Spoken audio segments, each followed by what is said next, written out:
When you decide to reset your life, to follow your passions, to find your joy, exploit your superpowers, you will have to battle the storm that forms around you in order to free yourself from your own past, your trusted guides, your well intentioned loved ones, and your personal demons. But it's worth it.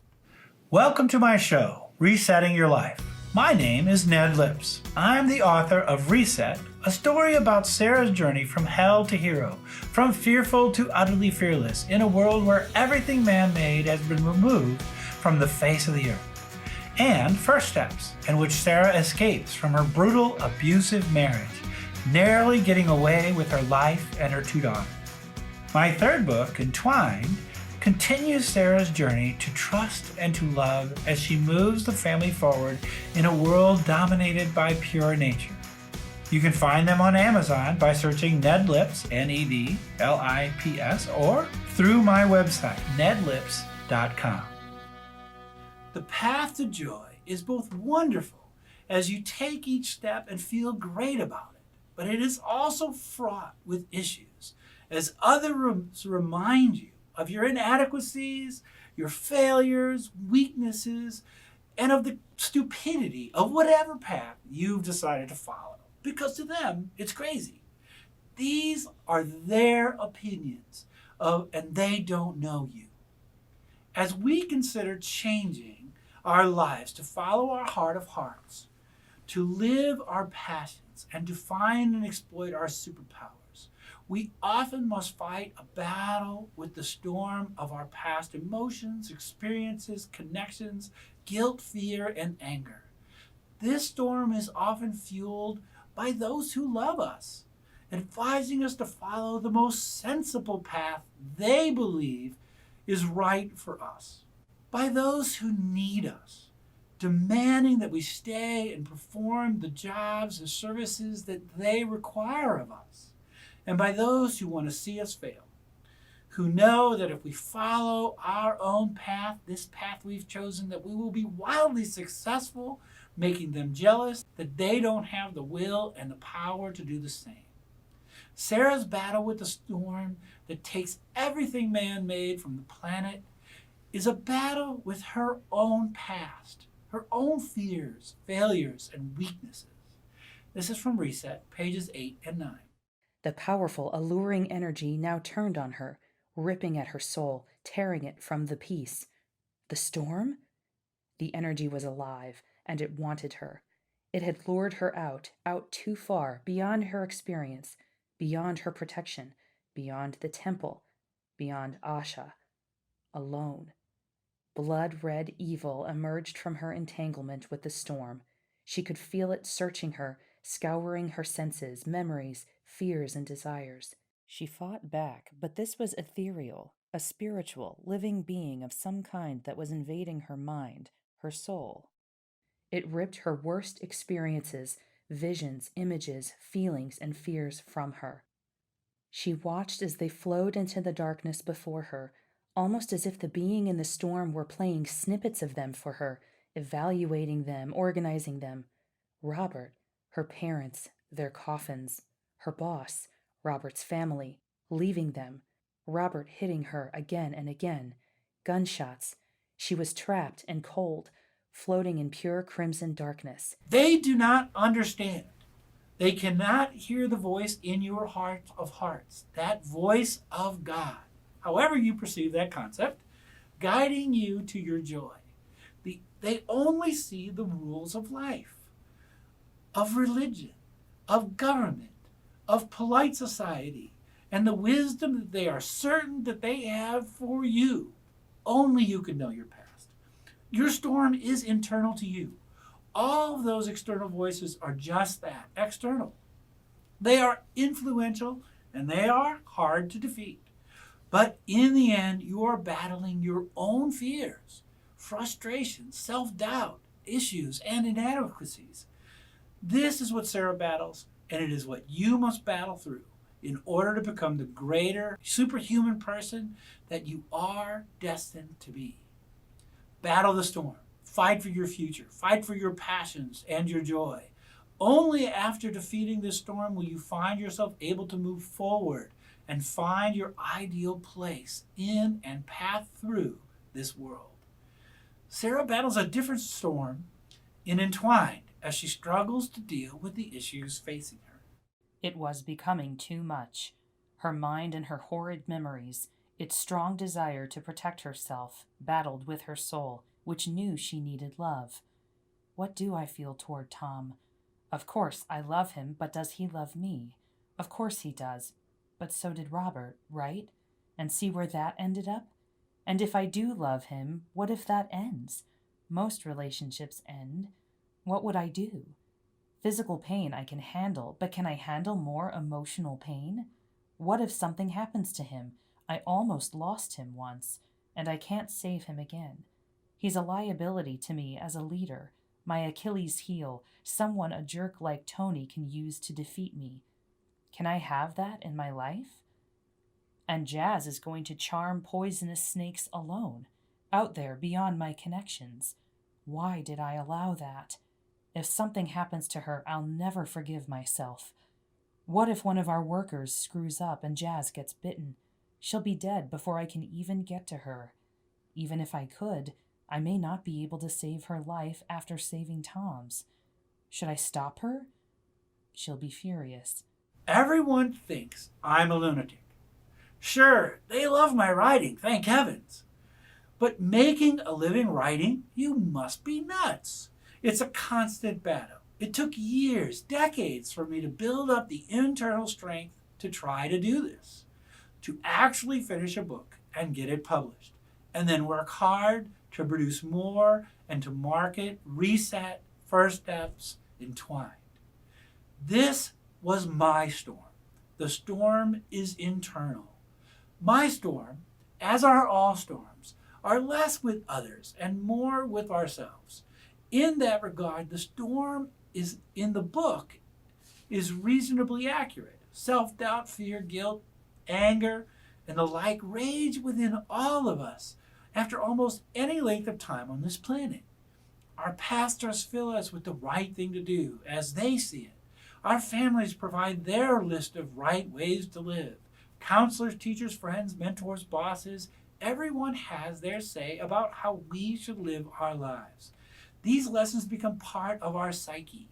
When we decide to buck them and do what we know in our heart of hearts is right, it is first and foremost a battle against our own programming that we have to win. That is what Sarah is truly battling.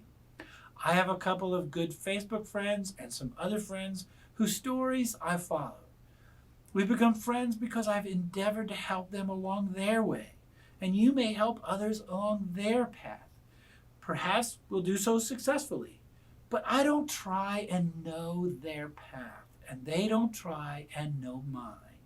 The storms we each have to go through to reset our lives exceed anything that we could understand about the other person. Our guest today on Resetting Your Life is Erica Glessing. Erica believes when you tell your story, you change the world. She's the CEO of Happy Communications Group and is a master of happiness and creative expression. She's a #1 international best-selling author 30 times over and runs the company Happy Communications to give light bringers a bigger voice on the planet. Her publishing company, Happy Publishing, has published more than 200 authors. She reset her life in 2016 by creating her podcast, The Erica Glessing Show. So I'm really pleased to have Erica with us, and she'll tell us a little bit more about who she is and what her life is about. Erica, thank you so much for joining us. Can you tell us a little bit about your story? What are you doing these days, and what do you get joy from? Well, Ned Libs, I am so glad you invited me. I'm really excited to be here. And it's just kind of an honor to hang out with you. I know your book just came out, Entwined, and I'm super excited about that. I've actually overcame abuse myself and used that to find my own superpowers. So I love the storyline all the way through your books. But I'm a podcast producer and a book publisher. So I've got podcasts and books cooking. I'm always finding new people who have more to express and get stuck at how, like I'm going to do this, but how? And then they get stuck. And so I've luckily figured out some of those hows. So what is your passion? I can understand it is bringing these stories to life, right? Well, here's an example. Sure. 2012, I meet this guy named Albert Garibaldi, and he's a realtor, and he's a booming guy. Like he's got more charisma in his pinky than 25 people back to back. I'm like, Albert needs to be an author. He's like, Erica, I really appreciate that, but I have learning disabilities. Like Uh-oh. I've got 16 learning disabilities. Like I can't read a sentence, much less write a book. I said, Albert, I was a little bit relentless. So as the course, I'll just fast forward. Now it's 2018. His book came out. It's called Passion Punch to Success. I've been his publisher since 2012. I published him 3 different times. And basically, with Albert, and he's very upfront about his learning disability. So he puts that right in his intro, like, hey, you know what? I failed the real estate test 3 times. I can't read, but now I'm this. And he overcame all of his problems. And so, just like for some reason, there was something about him where I could see that light. And I just kept kind of nurturing it. And we are still in a good rapport. In fact, he just ordered some more books and he's having a great time being Albert. And I just love helping people. It's something I think, in high school, I wanted to be a band manager. Like, who wants that? I wanted to sit there behind the curtains and make a band shine. Like that was like my 17-year-old Erica. That's so fun. I never did that, but So you're still that person who sits behind the curtains, right? In a lot of cases. Oz, right? Yeah, she's the Wizard of Oz, right? Behind the curtains. Don't look at the woman behind the curtain. When your magic, it's funny how your magic is going to come out. Like it seems to come out whether you want to or not. So then it's better to give it some, places where it can come out, right? Right. So how do you help someone like the author you mentioned, whose name I've already forgotten because that's one of my non-superpowers, his name remembering. But Mr. Garibaldi, how did you help him get a book out, given the challenges that he had to deal with? Well, I'm pretty sure I can share this. I'm pretty good at confidentiality. I actually happen to have some A-list celebrities who I've helped do their podcasts for them. So I tend to err on the side of not naming names. But with Albert, he's so willing to be himself in the light of all his obstacles that he overcame because growing up, he had so many learning disabilities. Like his grandma had to help him with his English papers to pass high school. Right. So he always put himself below those people who could write or who had a college degree, right? He was a wizard at selling, so he became a top 1% realtor, but he's really good at doing that. And he always had this chip thing. I don't know what got me to call. I don't know how I actually made sure I don't remember exactly, except when I met him I just was blown away Right. there was something inside of him. He's married, he's got beautiful children, he's such a interesting person, right? Uh-huh. That I was drawn to that light, and I have a gift of words, so they come to me whether I want them or not. I have journals, I have a journal within a few inches of me right now, which I won't reach down because then I'll go off the camera. That'd be bad. But I write all the time. So the first couple books that he got in, I would interview him and he would tell me stories. Oh, okay. And then we would turn those into the book. And then the third book, it's his own book now. So he was in some group books I published.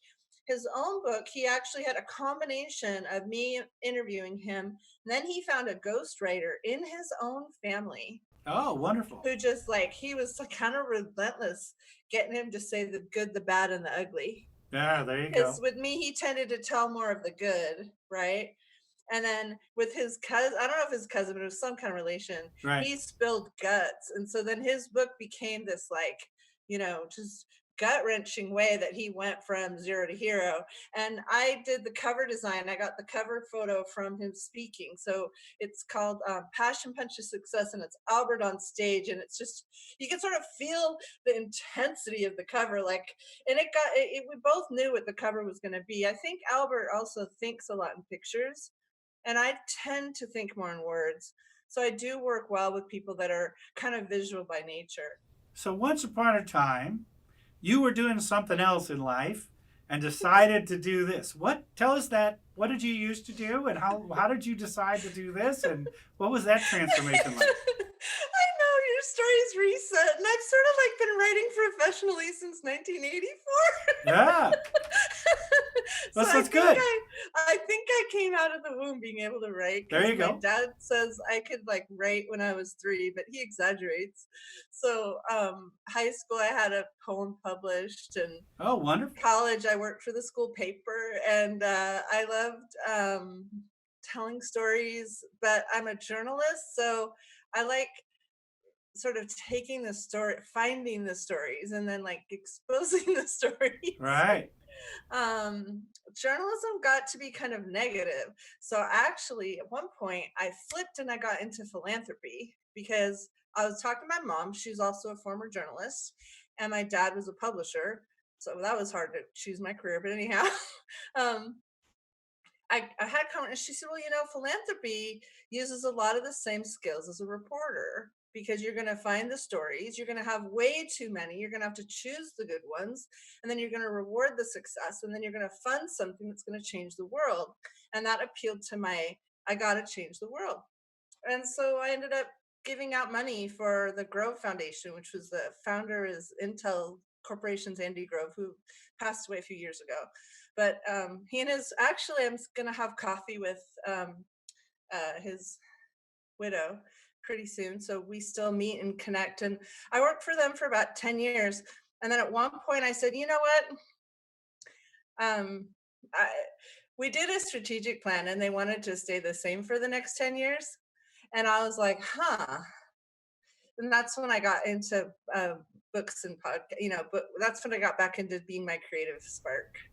Well, that's very exciting, and it takes a bit to move from one thing to another. But you sound like the kind of person who knew your passion from the very beginning and has followed your passion your whole life, and you kind of know your superpowers, and that's a wonderful thing. But people need to know. So it's one thing I talk about is that there are people like you who have found their passion early on, lived their passion their whole life, know their superpowers, and have done it. And we, all the rest of us, we hate you people. you Reality know, is we you envy you have people. to follow that thing that makes you light up. Right. Whatever lights you So up. if you're looking for what's going to give me safety, you're going to be in trouble, Right. because you're never going to go outside the box. So when you're outside the box, it's uncomfortable. I actually failed my first 2 shows before I did my Erica Glessing show, failed. So I screwed up really badly. And oh, it was horrible. I just did the worst things wrong. I did everything wrong. In fact, I don't even know. It was so funny. I would still have people support me because I'm Erica or whatever, but it was just crazy how much I failed.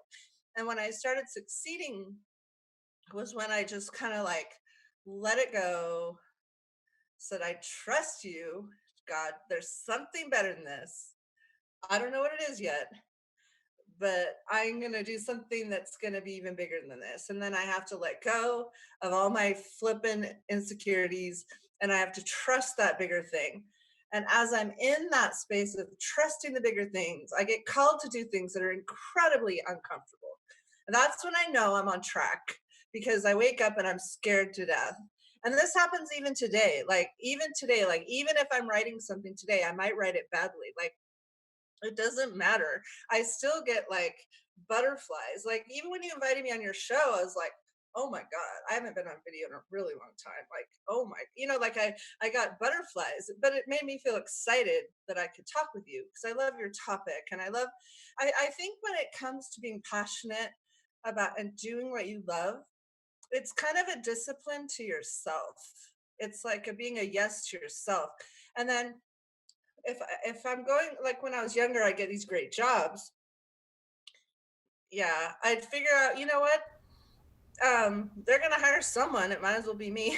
Well, Erica, I want to thank you. This is so exciting, and you're so inspiring and passionate in what you do and how you talk about what you do.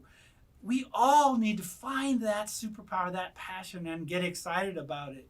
And even though you've always known what you wanted to do, it took some time before you found that you had to listen to your spark inside you. And that's so exciting. I want to thank you so much for being on my show today. And I hope that you have a great day. And I look forward to talking to you more. Have a great one. And if you haven't gotten Ned Lip's book Entwined, then this is something you must do. And I'm going to just give him a free yes because it's a beautiful story. And then you have to get the first and the second book, of course. So I have to just give that shout out, Ned. Thank you for having me. Thank you very much, Erica. I appreciate it. Have a great day. Thank you very much. Thank you very much for watching my video podcast, Resetting Your Life. Please subscribe to my channel by clicking on the little button and the bell, so that you will be notified when the next episode is posted. Tell all your friends, relatives, and countrymen, and share to your social media if you'd be so kind. I'm told I'm supposed to ask all of you to do that for me. I'd love to have you like my Facebook page, Ned Lips Author, to keep up with my blog posts and writing endeavors. You can read the text of my portion of this program and find more at my blog. You can only get the interviews here, though. Sorry about that. You can find all of my books at my Amazon author page. Please follow me by clicking the button. And after you've read any of my books or listened to them on Audible, please post a review.